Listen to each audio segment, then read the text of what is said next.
রাধে কৃষ্ণ বন্ধুরা, কেমন আছেন আপনারা? আশা করি সবাই ভালো আছেন। আজকে আবার একটা নতুন ভিডিও নিয়ে হাজির হয়ে গেছি। ভিডিওটি শেষ অবধি দেখার অনুরোধ রইল। আজকের গল্প বঙ্কিমচন্দ্র চট্টোপাধ্যায়ের বিখ্যাত উপন্যাস দেবী চৌধুরানী। আজকে গল্পের পঞ্চদশ পর্ব। যে রাত্রে দুর্লভ চক্রবর্তী প্রফুল্লকে তাহার মাতার বাড়ি হইতে ধরিয়া লইয়া যায় দৈবগতিকে ব্রজেশ্বর, সেই রাত্রে প্রফুল্লের বাসস্থানে দুর্গাপুরে গিয়া উপস্থিত হইয়াছিলেন। ব্রজেশ্বরের একটি ঘোড়া ছিল। ঘোড়ায় চড়িতে ব্রজেশ্বর খুব মজবুত। যখন বাড়ির সকলে ঘুমাইল, ব্রজেশ্বর গোপনে সেই অষ্টপৃষ্ঠে আরোহণ করিয়া অন্ধকারে দুর্গাপুরে প্রস্থান করিলেন। যখন তিনি প্রফুল্লের কুঠিরে উপস্থিত হইলেন, তখন সে ভবন জনশূন্য, অন্ধকারময়। প্রফুল্লকে দস্যুতে লইয়া গিয়াছে। সেই রাত্রে ব্রজেশ্বর পাড়াপড়শি কাহাকেও পাইলেন না যে জিজ্ঞাসা করেন। ব্রজেশ্বর প্রফুল্লকে না দেখিতে পাইয়া মনে করিলেন যে প্রফুল্ল একা থাকিতে না পারিয়া কোনো কুটুম্ব বাড়ি গিয়াছে। ব্রজেশ্বর অপেক্ষা করিতে পারিল না। বাপের ভয় রাত্রি মধ্যেই ফিরিয়া আসিল। তারপর কিছুদিন গেল। হরবল্লভের সংসার যেমন চলিতেছিল তেমনই চলিতে লাগিল। সকলে খায় দায় বেড়ায়, সংসারের কাজ করে। ব্রজেশ্বরের দিন কেবল ঠিক সেরকম যায় না। হঠাৎ কেহ কিছু বুঝিল না, জানিল না। প্রথমে মা জানিল। গৃহিণী দেখিল ছেলের পাতে দুধের বাটিতে দুধ পড়িয়া থাকে। মাছের মুড়োর কেবল কণ্ঠার মাছটাই ভুক্ত হয়। রান্না ভালো হয় নাই বলিয়া ব্রজ ব্যঞ্জন ঠেলিয়া রাখে। মা মনে করিলেন ছেলের মন্দাগ্নি হইয়াছে। প্রথমে জারক লেবু প্রভৃতি টোটকার ব্যবস্থা করিলেন। তারপর কবিরাজ ডাকিবার কথা হইল। ব্রজ হাসিয়া উড়াইয়া দিল। মাকে ব্রজ হাসাইয়া উড়াইয়া দিল, কিন্তু ব্রহ্ম ঠাকুরানীকে পারিল না। বুড়ি ব্রজেশ্বরকে একদিন একা পাইয়া চাপিয়া ধরিল। হ্যাঁ রে ব্রজ, তুই আর নয়ন বউয়ের মুখ দেখিস না কেন?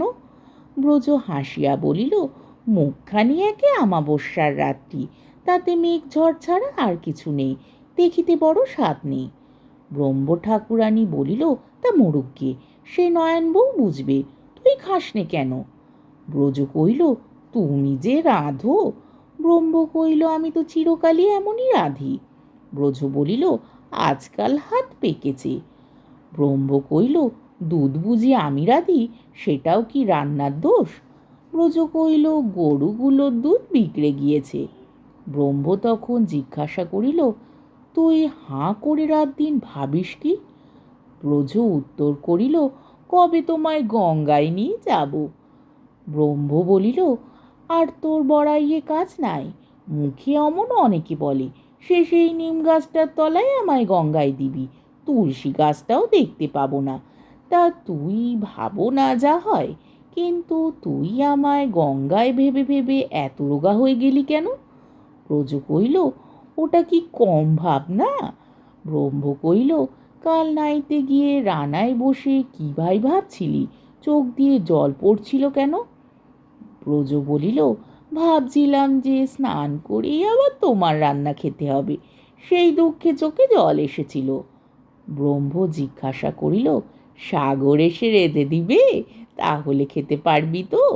ব্রজ উত্তর করিল, কেন, সাগর তো রোজই রাঁধিত, খেলাঘরে যাওনি কোনো দিন? ধুলো চচ্চড়ি, কাদার শুক্তো, ইটের ঘন্ট, একদিন আপনি খেয়ে দেখো না, তারপর আমায় খেতে বলো। ব্রহ্ম জিজ্ঞাসা করিল, প্রফুল্ল এসে রেঁধে দিবে?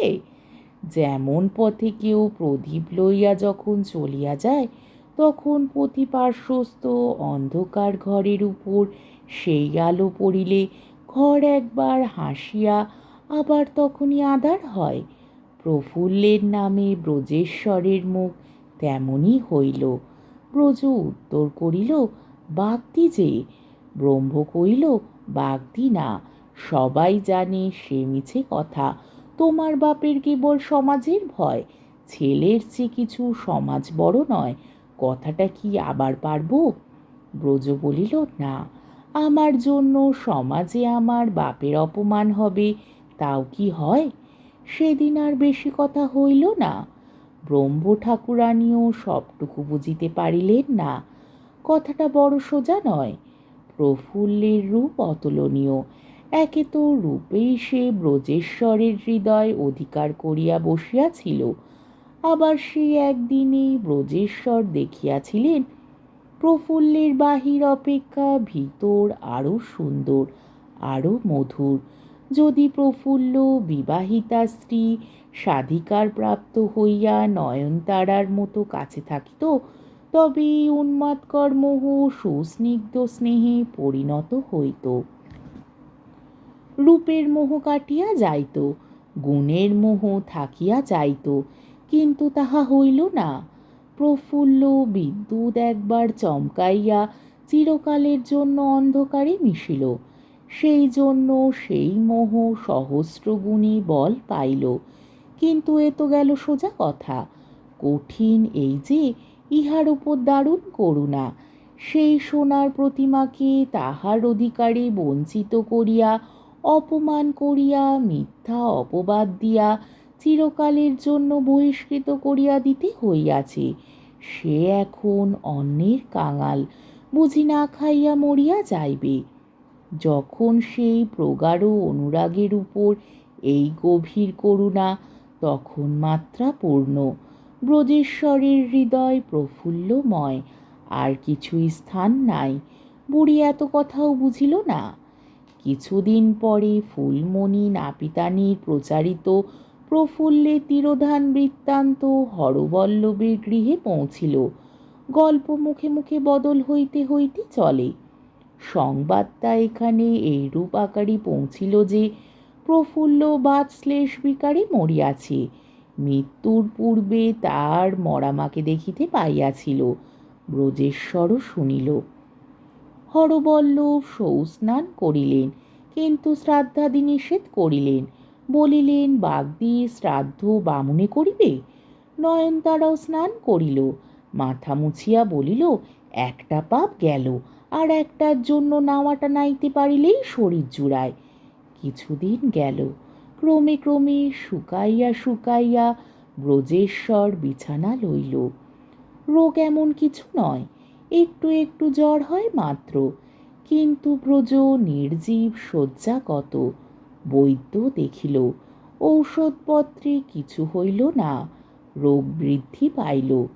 শেষ ব্রজেশ্বর বাঁচে না বাঁচে। আসল কথা আর বড় লুকানো রহিল না। প্রথমে বুড়ি বুঝিয়াছিল, তারপর গিন্নি বুঝিলেন। এ সকল কথা মেয়েরাই আগে বুঝে। গিন্নি বুঝিলেই কাজেই কর্তা বুঝিলেন। তখন হরবল্লভের বুকে শেল বিঁধিল। হরবল্লভ কাঁদিতে কাঁদিতে বলিল, ছি ছি, কি করিয়াছি, আপনার পায়ে আপনি কুড়ুল মারিয়াছি। গিন্নি প্রতিজ্ঞা করিলেন, ছেলে না বাঁচিলে আমি বিষ খাইব।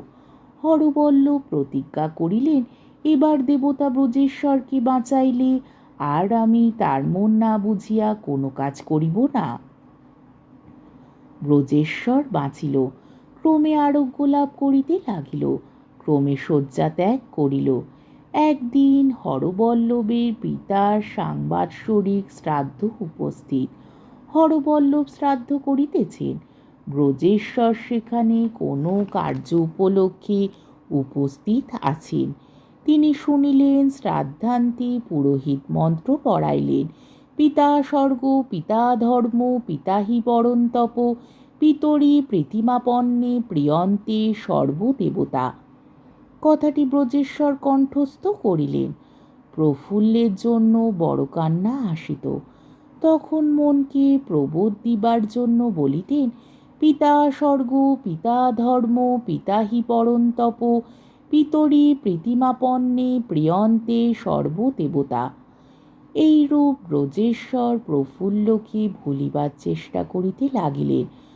ব্রজেশ্বরের পিতাই যে প্রফুল্লের মৃত্যুর কারণ, সেই কথা মনে পড়িলেই ব্রজেশ্বর ভাবিতেন, পিতা স্বর্গ, পিতা ধর্ম, পিতাহি পরম তপ। প্রফুল্ল গেল, কিন্তু পিতার প্রতি তবুও ব্রজেশ্বরের ভক্তি অচলা রহিল। আজকের পর্বটি এইখানেই শেষ হলো। আমার ভিডিওটি যদি আপনাদের ভালো লেগে থাকে তাহলে আমাকে কমেন্টের মাধ্যমে আপনাদের মূল্যবান মতামত অবশ্যই জানাবেন এবং আমার ভিডিওটিকে লাইক ও শেয়ার করার ও আমার চ্যানেলটিকে সাবস্ক্রাইব করারও অনুরোধ রইল। তাহলে আজকের ভিডিওটা এই অবধি। পরের দিন আবার এই গল্পেরই ষোড়শ পর্ব নিয়ে হাজির হয়ে যাব।